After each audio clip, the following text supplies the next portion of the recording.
ইফতারের আনন্দ মানে শুধুই এক থালা পান্তা ভাত এবং কয়েকটা কাঁচামরিচ।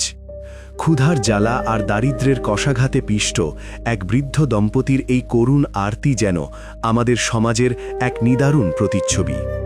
জামালপুরের ইসলামপুর উপজেলার চর পুটিমারি ইউনিয়নের নিভৃত পল্লী ডিগ্রিচর খলিফাপাড়া। এই গ্রামেই এক জীর্ণ কুটিরে বসবাস করেন জংশের আলী এবং তার জীবনসঙ্গিনী ময়েজ ফুল বেগম।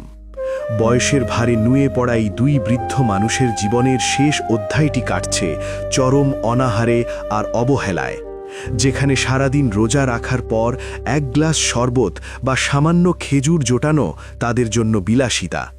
তাদের ইফতারের থালায় দেখা যায় এক মুঠো পান্তা ভাত, যা সামান্য লবণ আর কাঁচামরিচ দিয়ে মেখে খেয়েই তারা আল্লাহর শুকরিয়া আদায় করেন। জংশের আলীর চোখে এখন ছানি পড়ে গেছে, দৃষ্টি ঝাপসা হয়ে এসেছে। তার কপালে জমে থাকা প্রতিটি ভাঁজ যেন জীবনের সংগ্রামের একটি দীর্ঘশ্বাস। তিনি জানান, ইফতারে সামান্য পান্তা ভাত জুটলেও সেহরিতে কি খাবেন তার কোনো নিশ্চয়তা নেই। অনেক সময় প্রতিবেশীদের কাছ থেকে চেয়ে আনা সামান্য চাল দিয়েই তাদের দিন পার করতে হয়। একবেলা খেলে অন্য বেলা খাওয়ার কথা ভাবতেও তাদের ভয় হয়। তবুও কারো কাছে হাত পাততে তাদের আত্মসম্মানে বাঁধে। দারিদ্র্য তাদের সব কেড়ে নিলেও কেড়ে নিতে পারেনি তাদের আত্মমর্যাদা।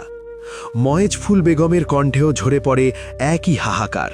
তিনি করুণ সুরে জানান, অন্য মানুষেরা ইফতারে কত কি খায়, কত আয়োজন করে, কিন্তু তাদের কপালে জোটে না কিছুই।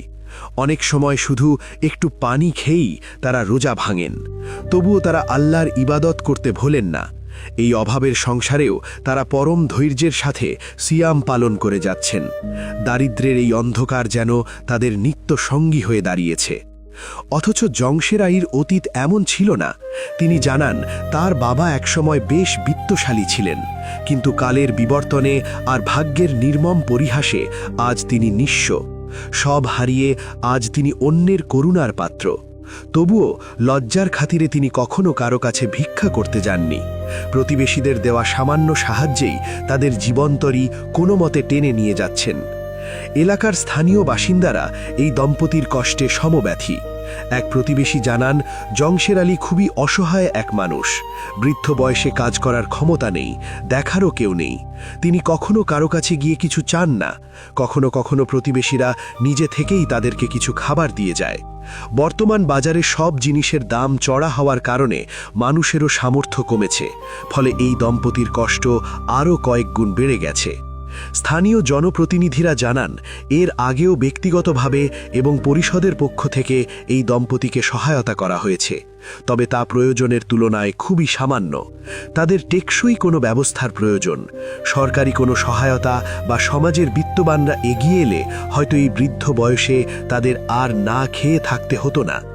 একজন স্থানীয় নেতা জানান, তিনি তার পরিষদের মাধ্যমে আরও সহায়তার চেষ্টা করবেন এবং উপজেলা প্রশাসনের দৃষ্টি আকর্ষণ করবেন যেন তাদের জন্য স্থায়ী কোনো আশ্রয়ন বা ভাতার ব্যবস্থা করা হয়।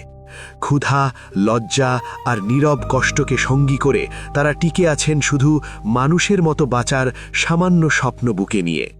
সমাজ যদি সামান্য সহমর্মিতার হাত বাড়ায়, তবে এই দীর্ঘ অন্ধকার ভেদ করে একদিন হয়তো তাদের জীবনেও জ্বলে উঠবে আশার আলো।